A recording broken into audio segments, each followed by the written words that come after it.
which is dogmatics, right?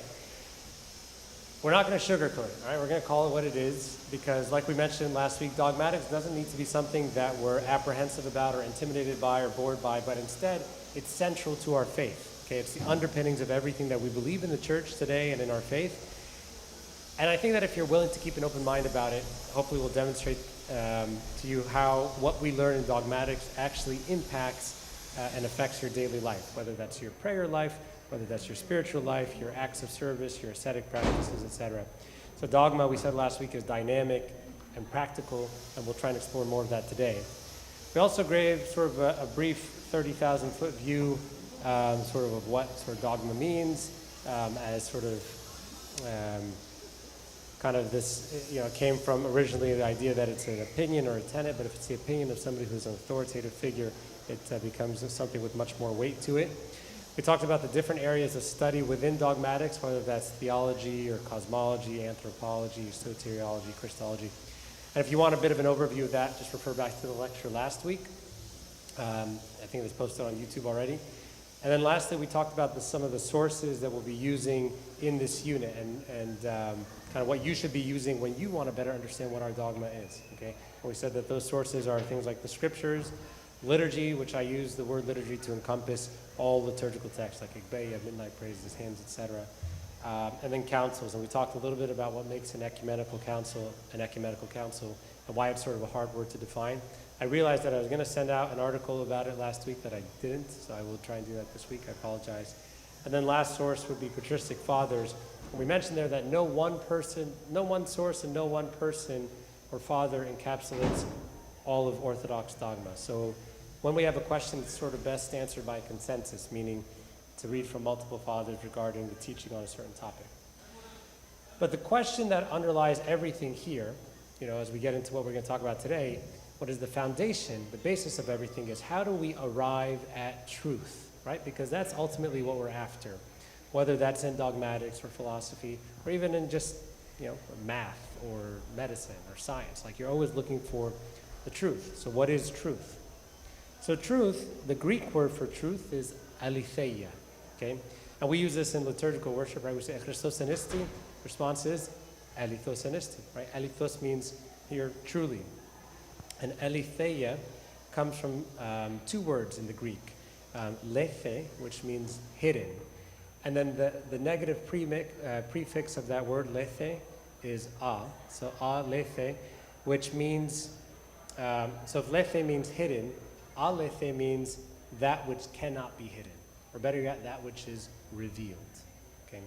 And how fitting it is when Christ speaks of himself as the truth, because if truth is revelation, the revealing of things that are hidden, right? Christ's whole purpose on this earth was revelation.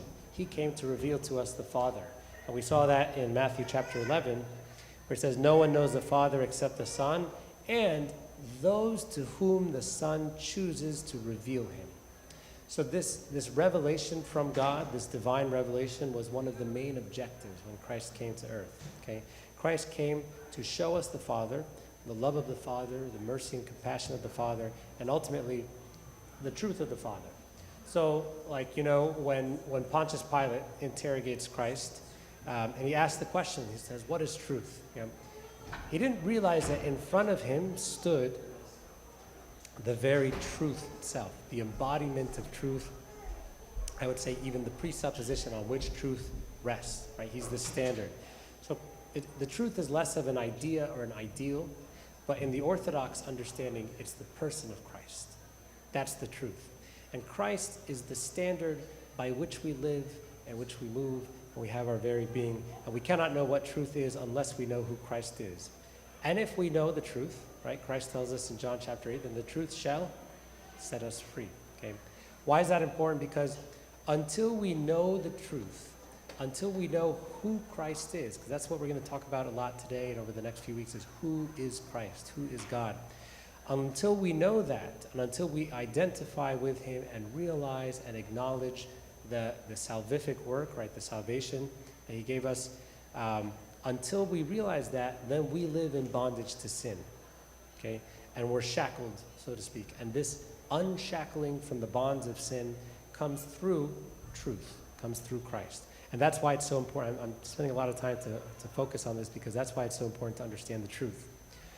There's a common example that's used in discussions on truth, and it comes from a philosopher, Plato, from his work called The Republic.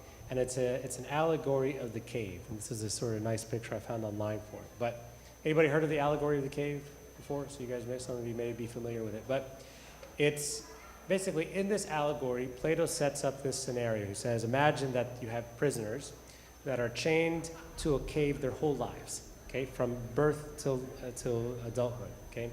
And they're chained and they live in this cave, and behind them, they're chained to a wall, and behind them, there's sort of a flickering flame, and all they see are the shadows of the objects that come from that flame.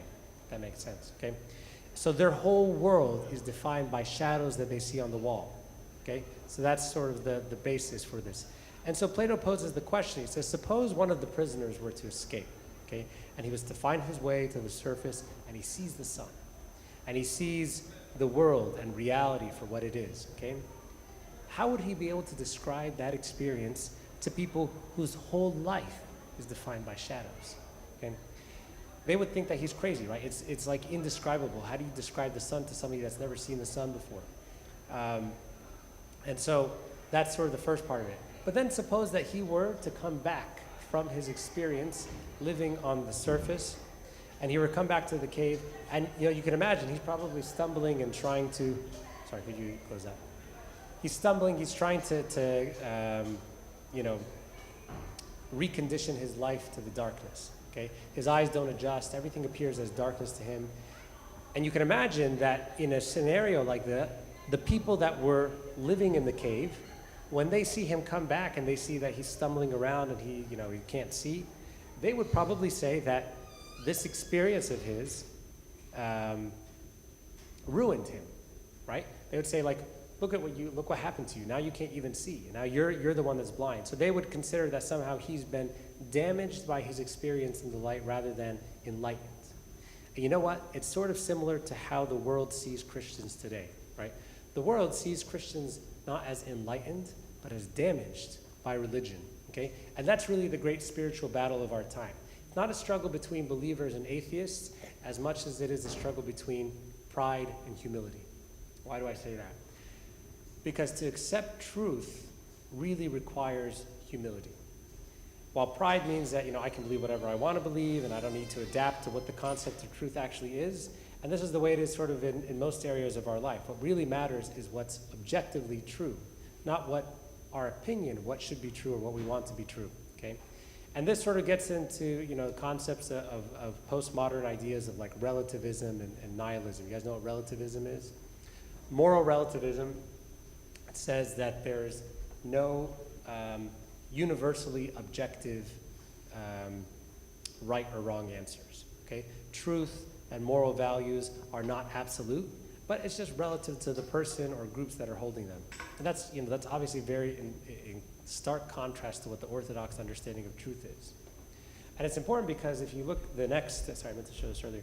So, realism, relativism, the next logical conclusion of moral relativism is, or maybe the more extreme progression of that doctrine, is nihilism, okay? Nihilism is sort of an extreme form of skepticism, right? It's the denial of all real existence or even the possibility of an objective basis of truth. It's like there even is no such thing as truth, okay? That truth cannot be known. Friedrich Nietzsche, who's sort of famous, he sort of epitomizes that skepticism of nihilism. He famously said the expression, God is dead, okay? And Father Seraphim Rose, who's a theologian of the Eastern Orthodox tradition, actually wrote something nice. He actually agreed with him. He said, God is dead not so much in the nature of things, but rather, he says, in the state of modern man, that God is dead in the hearts of modern man, okay? That man has lost his faith in God and in the divine truth that once sustained him. So when Nietzsche says God is dead, this is modern man saying we have lost our faith in God. And when Nietzsche says there is no truth, there's no such thing as truth, this is just modern man saying that we have become uncertain of everything divine and of everything absolute. Now you might say, okay, what are we talking about? Why are we talking about this, and what does this have to do with dogma? And the answer is that it has everything to do with dogma. There's a Barna research group, they do a lot of sort of surveys, and one of the surveys that they said, published, 81% of young Americans have adopted this view, okay? This idea that truth is relative to all individuals and in all circumstances, okay? And so it's a significant barrier in the service to our youth, right? If we're thinking about this, how do we serve? In our role as servants and connecting with the youth that we serve, we cannot begin to instill in them the knowledge of God or the experience of God, if the truth of God, if we can't come to an agreement on the concept of truth, okay? And this is the bridge that we have to cross when talking to our kids, because what's hammered into them, and maybe even into some of us as well, from like the culture around us, from our schools, from our work, from our media, is that there is no truth, and that truth is relative. So how do we begin then to communicate to them the mysteries of God and who God is, right? God to you is sort of Jesus Christ, but maybe God to me is something else. God to you, Jesus Christ is divine to you, but to me, he's just a great sort of moral teacher, had really great teachings. So this is the sort of, I could go on and on about this, but this is an important point to make here at the beginning in understanding truth and what truth is, right? So hopefully that makes a little bit of sense. I just want you to understand that it is an obstacle that we have to make sure that we take into consideration when we serve, when also even for ourselves, even if we're not serving others, but in our own understanding of truth, okay? Now, once we begin to agree on the idea that there even is a truth, okay, that truth can be known, the next logical question then is, how do we know truth, okay? How do we come to the knowledge of the truth? And this is a branch, an area of study within dogmatics is called epistemology. That's just sort of a big word, ultimately means, how do we know what we know? But you might see that word epistemology sometimes. How do we know what we know? As it turns out, there's sort of two approaches to knowing what the truth is. One is sort of the human effort, okay? One approach for us to discover the truth, we might call this sort of a humanistic approach, right? It's through gathering of data and human reasoning, like through a process of exploring the world around us, looking at the facts, and somehow we arrive to a knowledge of the truth. It's sort of more of a rational experience. So we discover the laws of physics. We discover what DNA looks like and how it works. This is something that you can get through empiric study and rationale. Divine revelation, on the other hand, is an approach where truth is revealed, okay? It's not something that you can necessarily come to your own conclusion by, but rather it has to come from something greater. And this is the recognition that there's something greater than us, and that some aspects of truth are going to be impossible for us as sort of mankind to arrive at on his own. And that's sort of what's called divine revelation. A good example of this that I could think of was that, the existence of God versus like the doctrine of the Trinity. St. Paul even says that since the creation of the world, his invisible attributes are clearly seen, being understood by the things that are made. Okay? So according to St. Paul, one can just sort of look at the world and come to a rational conclusion using his own study and sort of come and say, yes, you know what? I believe that God created the world, that there was something greater that put this together. Okay? So that's sort of that rational understanding, and maybe that's how we can come to the knowledge of God through that sort of human effort. Okay? But the doctrine of the Trinity, on the other hand, is something entirely different, right? The Trinity is something that has to be revealed, right? It's not something that you can come to your own conclusions about, but it has to be revealed. And that's why, like, if you find early on in the church's life, there's this complex debate on what the Trinity is. And very early on, it's sort of taken for granted that it's just sort of there's a Trinity, it's an aspect of the revelation of Jesus Christ, but it wasn't yet formulated. There wasn't a chance for it to be formulated in the way that can sort of correspond to human language, right? So the truth of the Trinity cannot be comprehended or learned empirically, but it's something that's highly dependent on revelation. And if you think about it, that's sort of Christianity as a whole, right? Christianity is highly dependent on revelation, a revelation that takes place in human history. Not just a one-time revelation to a prophet, for instance, hundreds of years ago, but rather something over thousands of years we talked about this before, different places, to different authors of different cultural backgrounds and different contexts. And, so I'm talking about here about scriptures, about the Bible. So that's, that's sort of the divine revelation. And actually the fathers would categorize that as sort of indirect revelation, because it's something, it involves revelation of God, but through intermediaries, like through prophets and angels and saints. That's sort of indirect revelation. But this indirect revelation then culminates in the perfect revelation of God in the flesh through the incarnation of Jesus Christ. So God himself now intervenes directly in human history, in human form, and he reveals to us something of himself, okay, and something of life and eternity. Saint Clement of Alexandria sort of writes that there are two sort of criteria for revelation, or to recognize it as divine revelation. He says, for one, if it's going to be divine revelation, it should be something that enlightens the human race, okay? For something to be true, it should be something that, betters the human condition and the human understanding. And that's why we say, if in the morning doxology, we say, O true light, who gives light to every man, or who enlightens every man that comes into the world, okay? So it's God who gives us light, who enlightens our mind and our thoughts and our understanding. And through this enlightenment, we become more perfect, right? So St. Clement, he says, Christianity can bring humanity to an ideal of perfection. So Christianity elevates us to a higher ideal, right? It's a higher standard than what we currently live at, especially in the areas of morality and spirituality. So that's one criteria for divine revelation, is enlightening. But the second criteria for divine revelation is that it should be accompanied by supernatural signs. And we sometimes forget about that, but if you look at God's revelation in the Old Testament, whether that's like Noah and the flood, or the destruction of Sodom and Gomorrah, or the burning bush, or the parting of the Red Sea, these were supernatural, and they gave the revelation of God that sort of divine character or quality, okay? And even if you look at Christ's ministry on earth, let's move to the New Testament, everything that he did was accompanied by signs and wonders, and that's really quite central to Christianity and the claims of Christianity as a whole. And it's honestly what really distinguishes Christianity from other religions, right? Christianity is grounded in events, not ideas, okay? These are events that are initiated by God. They occur in the course of human history, and they occur for our sake, for humans, or for man's sake. Think about the Creed, right? During the Creed, we recall all sorts of different events, right? We say God created the heaven and the earth. He was incarnate and became man. He was crucified. He was buried. He died. He rose from the dead. He ascended to heaven. So Christianity is not really based on ideas as much as it's based on events. It's not just the teachings of a teacher on a way for us to live our life, okay? But these are events. And these events are, in fact, the revelation. So I talk about revelation, it's these events. These are the touch points of divine revelation, so that the incarnation and the resurrection and the redemption and salvation of Christ, these serve as like the epitome, the height of revelation of God, okay?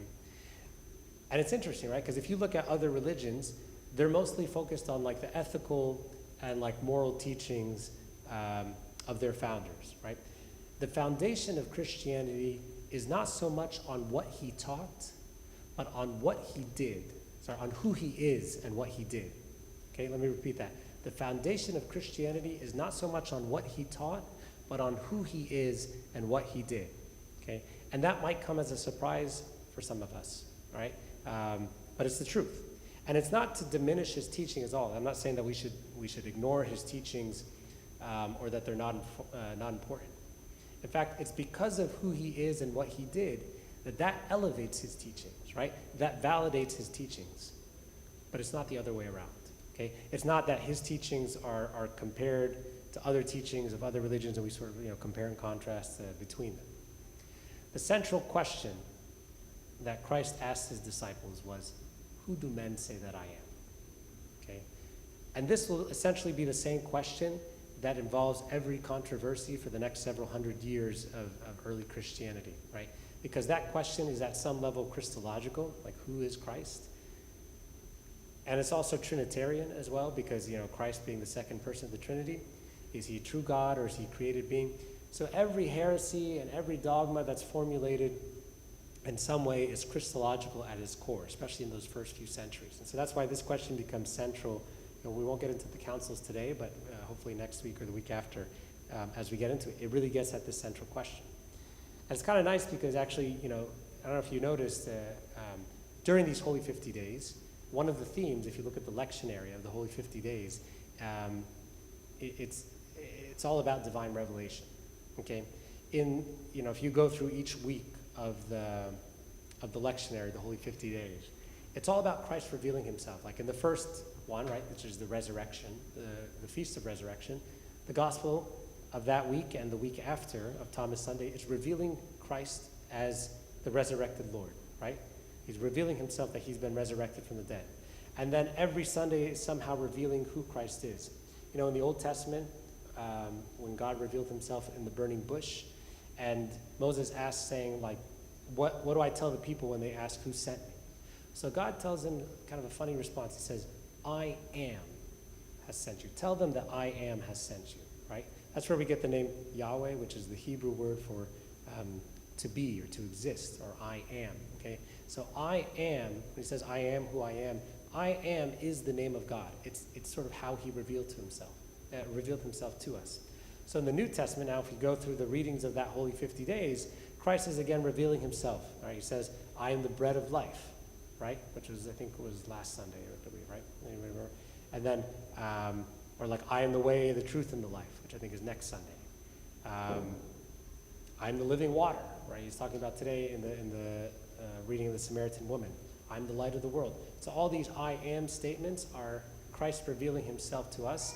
And it's something of a theme for these Holy 50 days. And it's also one of the central points for dogmatic theology, this idea of divine revelation. C.S. Lewis, who was sort of one of the great apologists of the West, tries to answer this question of who Christ is. And he concludes, you know what? There's only two possible answers, right?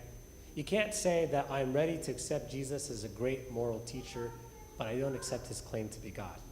Right? That's not one of the answers. For C.S. Lewis, he's either the Son of God or he's a madman. You say, why? He said, because a man who was merely a man, so not divine, and said the sort of things that Jesus said would not be a great moral teacher, right? Rather, it says he would be a lunatic or the devil of hell. Think about it. Turn the other cheek, go the extra mile, give up your tunic, the kingdom of God is like a mustard seed, leave the 99 sheep, all these things. Like you can go on and on with all the things that don't make sense. So he says you have to make your choice. Either this was and is the Son of God or else a madman. Okay? So when we talk about knowing God and what we know about him, what we describe about him, this mostly comes through divine revelation. And particularly in the incarnation of Jesus Christ, which was a direct event in history. Okay? Like I mentioned before, that no one knows the Father except the one to whom the Son wills to reveal him. All right? Any questions about that so far? So far we've talked about how we approach the truth. Right? We talked about human reasoning versus divine revelation. We said that divine revelation can be achieved both directly and indirectly. And that's what we talked about, the indirect being sort of prophets and saints and angels, the direct revelation being Christ himself, the incarnation. And then we talked about some of the criteria for divine revelation, that St. Clement of Alexandria. Okay. What I want to finish with, the second half here, is kind of what comes out of this divine revelation, because there's sort of two flavors of divine revelation when it comes to talking about God. So the first category of divine revelation is what's called cataphatic, okay? And this comes from a Greek word that means like affirmation or affirming. This is sort of what we can positively assert when speaking about God, when we describe God in positive terms. So this would include examples like, hey, God is love, God is good, God is just, God is omnipotent, God is the same yesterday, today, and forever, right? Which means God is constant. That should make sense to most of us, I think, because that's sort of how we describe things normally. Like, this bench is brown, or that person is tall, whatever the case may be. So these are positive things that we attribute to God, things that we can describe, things that we know, right? So that's cataphatic theology.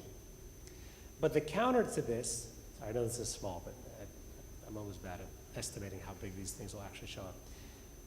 The counter to this is apophatic, all right? It's another flavor of divine revelation, and that's when there's something that's limited in our knowledge, right? Like when somebody knows that they don't know something, that's apophatic theology. So apophatic theology usually emphasizes what can't be said about God, okay? Sort of highlighting God's transcendence and like mystery. So when we say things like God is unlimited or God is immeasurable, these are examples of apophatic theology. Okay? Cataphatic theology is often associated with like divine revelation, scriptural revelation and doctrinal affirmations.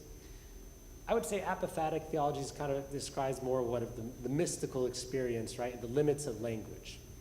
Nicholas of Cusa, who was a German theologian of the 15th century, he used to say that true wisdom comes from recognizing the limits of human knowledge. Okay? And that when we approach this limitation, like we can't go higher than this, we approach that limitation in our knowledge with humility, then we actually become more complete. He said a nice phrase, he says, the more he knows that he is unknowing, paradoxically, right, the more learned he will be. Okay, the more he knows that he is unknowing, the more learned he will be. And so if you understand these two sides here, it's actually that apophatic sort of completes the cataphatic. And acknowledging our limitation is sort of that humble step that comes before revelation. When we think we know, paradoxically, we're more likely to fall, right? There's a verse, I can't remember where it's from. St. Paul says, let him who thinks he stand take heed lest he fall. So pride comes before the fall, and humility, on the other hand, comes before the revelation. That's why St. Paul, I have it at the bottom there, super small. But St. Paul says, for we know in part and we prophesy in part, for now we see in a mirror dimly, now is dimly, but then it's face to face. Now, dimly, in the future, face to face. Now, I know in part, but then I shall know just as I also am known. So he's saying, you know what? My knowledge of God is limited, but I'm growing in knowledge, and I will know first, and I will know more. Now, this should strike you a little bit as contradictory at first, okay? Because how can we say that God is incomprehensible, and yet we can comprehend something about him, like God is love? Does that make sense? Like, on the surface, cataphatic and apophatic are somewhat opposites of each other, and it's almost like a paradox, like they cannot exist, okay? Because one of them exemplifies sort of the transcendence of God, right? God is transcending, he's above everything, he's like beyond our comprehension, whereas the cataphatic sort of exemplifies another word called the immanence of God, and you might see those terms, the transcendence, the immanence, the present, like God being present with us, right? So there's a contradiction here of apophatic, cataphatic, transcendent, immanent. This may not seem like a big deal now, but believe me when I tell you that it will ultimately underlie much of the Christological and Trinitarian debates of that patristic age, okay? This seeming contradiction between transcendence of God and immanence of God, this apophatic versus cataphatic. The attributes or the characteristics or the parts of God that are transcendent, that we can't comprehend, that we sort of characterize in this apophatic terminology, it refers to something of God's essence, like who he is, right? And the attributes or the characteristics or the understanding of God that he's immanent, that the part of God that we experience, that we characterize in sort of cataphatic terminology, really refers to God's works, okay, what he does, what his actions are. And sometimes you might see the word in some literature that says energies. Energy is just another word of saying his works, his actions, right? Energy comes from the word work. So his essence, who he is, his energies, what he does. And that's where the question lies. And again, I'm not going to be able to go into it much in today's sort of lecture, but maybe in the next couple of weeks, I think we'll get into it a little bit more. St. Basil, just to sort of give some resolution to it. So St. Basil, one of the Cappadocian fathers, in one of his letters, he says, We know our God from his energies, that's his actions, his works. That's how we know him. But we do not claim to approach his essence. For his energies come down to us, that's his works, that's what he does for us, right? That's how he reveals himself to us. But his essence, the nature of who he is, that somehow still remains unapproachable. And this is a way of helping to understand this inherent contradiction, that God is incomprehensible in his essence, that we cannot understand or comprehend his nature. It's because it's beyond our ability to comprehend or explain. But somehow God in his humility, he reveals himself to us through his works like his love, works like his humility, works like creation. So those works, or energies if you want to call it, are how he connects with us. And so for the Cappadocian Fathers, it was important to clarify this because of the downstream implications, which are many. You'll see this is different. This is definitely becomes more of a well-developed sort of dichotomy between energies and essence in like the Eastern Orthodox tradition. In the Western tradition, they don't have a distinction between these two, and they have another way of trying to explain it. And so there's some differences here, and we may get into that in the future. But for now, the main takeaway that I want you to get is that this debate will come to fruition in the next couple of centuries about who God is, right? What his essence is, his nature, and what he did for us, his works and his actions. And I think if we can have a healthy understanding of those two aspects, it will at least help to inform some of the discussions as we get into sort of the future. Does that make sense? It's a little bit complicated. I went through a bit.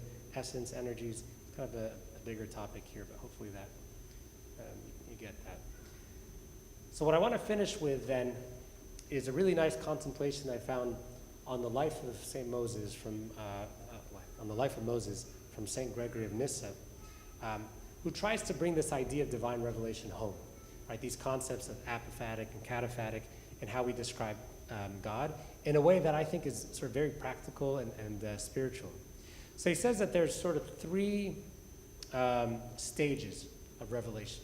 Okay, the first stage is characterized by a positive or affirmative knowledge of God, right? And these stages are again part of our ascent towards God when we know him through created things, right? Through Scripture, through his actions. Again, that's that energies word there. Things like goodness and wisdom and beauty and justice. So this should sound familiar because this is that cataphatic theology that we talked about. It's describing God by what he has revealed to creation. And he actually uses Moses as a paradigm of this when, for instance, Moses sees God in the burning bush. It's a theophany, right? When we talk about the theophanies of God in the Old Testament, this is one of the main ones. God reveals himself in the burning bush to Moses. And in that revelation, it's filled with light. Right? There's a key point here. It's filled with light and it's filled with meaning. So this is the cataphatic vision that St. Gregory describes, which is our first step in ascent towards God, right? St. Gregory then says that there's a second step to follow as the soul advances. It moves from clarity of light to a stage where sort of the limits of human reason and conceptual knowledge become apparent, right? You're starting to get to a point where you begin to encounter these paradoxes, okay, and opposites, where you understand, okay, God is near, yet somehow he's unknowable. God is present, yet somehow he's hidden. He's transcendent, yet immanent. And so this creates what St. Gregory calls as a cloud of unknowing.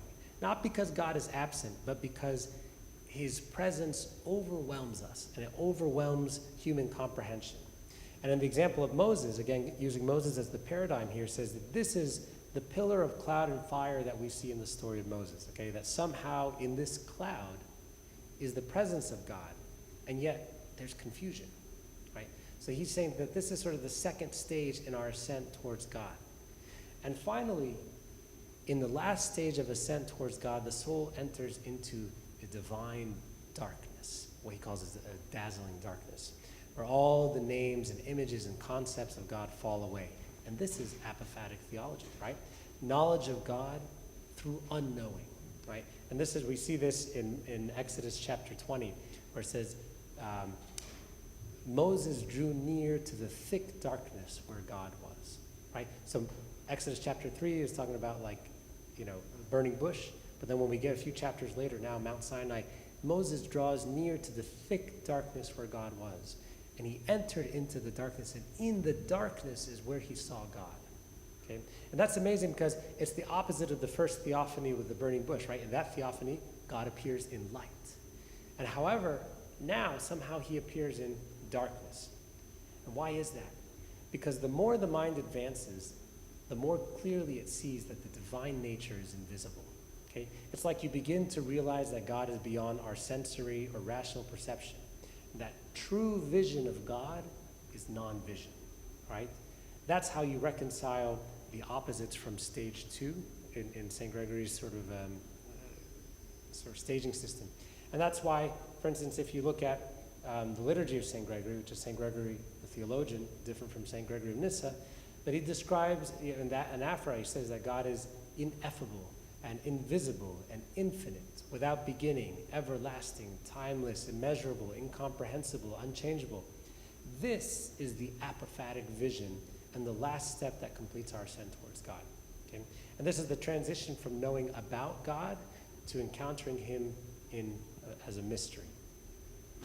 I understand that this is sort of like a mystical way of thinking about God, but I'm just trying to illustrate for you guys that when we talk about dogma, there's real and practical implications in how we understand what truth is, who truth is, and that truth only comes through divine revelation.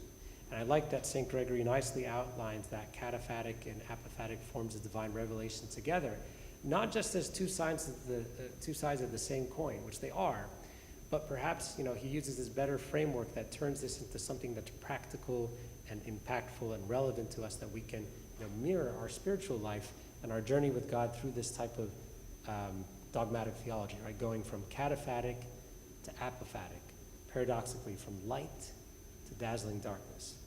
Hopefully that makes sense. But I just wanted to share that with you guys because I think it was really amazing and kind of helps to bring it home. Questions on that? Thoughts, comments? Snide remarks? That was cool. It's cool, right? I thought so too. So in the next couple of weeks, well, I mentioned this last week, but I'll just reiterate here, is that we're going to use this next month and a half or so for dogmatic theology. It should take us towards the end of June. And then at the end of June, we're going to break for the summer, but not a true break. It's a break from the didactics portion.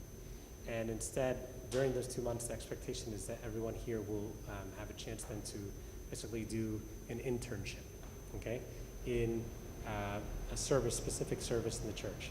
Now, I think for a lot of us, it's going to end up being a Sunday school service, but realize that there are other services out there. I still need to, I know I said this last week, but I'm going to hopefully be better, want to connect with sort of the coordinators of the different classes and with the fathers to better understand where the needs are and what the services are that are available so that we can sort of plug people in.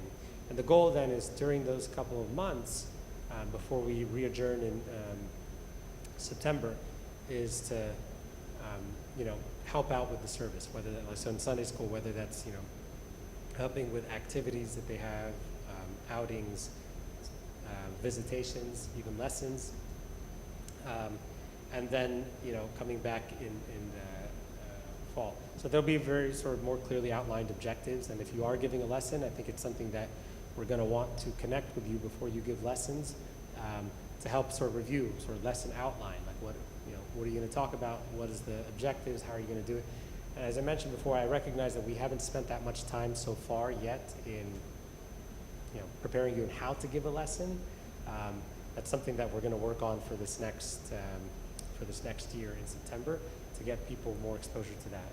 And we have Maggie Ibrahim, who's her profession is education, so she's very good at sort of helping to bring that message home, and how do you deliver a message appropriately to your target audience. So that will come in the future, and over this next month and a half or so, I'll try and meet with you guys individually, one-on-one, so we can talk about sort of what you're thinking, what you're hoping for, and what's see if we can connect you with what's available. Okay. And then the only other thing I'll mention is next Sunday, I think, is the high school graduation for the church Sunday school class. So they're looking to use this church for that high school graduation. So I still need to figure out whether that means that we won't have class at all, or if we will have class, but maybe we'll meet somewhere else, like maybe in the high school room, since they won't be using it. I just have to confirm. I will send an announcement about that. So just keep that in mind. So class won't be here next week, for sure. Whether or not there will be class somewhere else, that I don't know yet. I'll let you guys know. All right, anything else? All right, let's stand up and pray. In the name of the Father, Son, and Holy Spirit, one God, amen. Our Father, who art in heaven, hallowed be thy name. Thy kingdom come, thy will be done. Our sins is in heaven. Give us this day our daily bread. Forgive us our trespasses, as we forgive those who trespass against us. Lead us not into temptation, but deliver us from evil. Christ, you are our Lord, for thine is the kingdom, the power, and the glory forever. See you guys next week.